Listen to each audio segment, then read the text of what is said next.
Good job, Hans. I'll resist the temptation to start an auction. Thank you, Mark, and thank you, Nancy, especially for your relentless drive in this really critical issue. You're right. We've been talking about this for so many years. I've been in so many individual conversations with many of you in the room on this issue.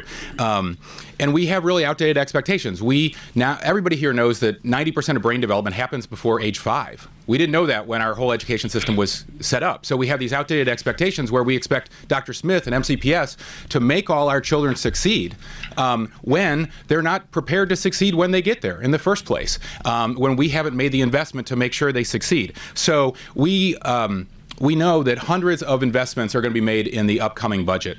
And more than anything else, I think this down payment, and if we can increase it, I'm all for that.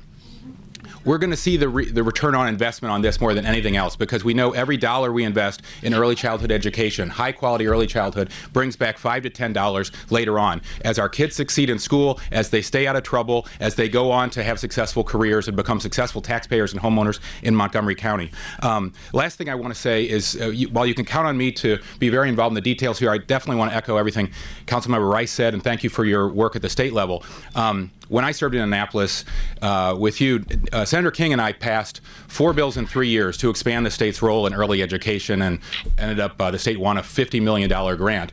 The state still isn't meeting its responsibility to fund our early education. And it's primarily a state responsibility enshrined in Article 8 in the state constitution, and nothing that we're doing today absolves the state of that responsibility. And we need to continue to work closely with the governor and our state delegation to make sure that they meet our responsibility as well, on top of everything we're doing here. Thank you again for all your initiative.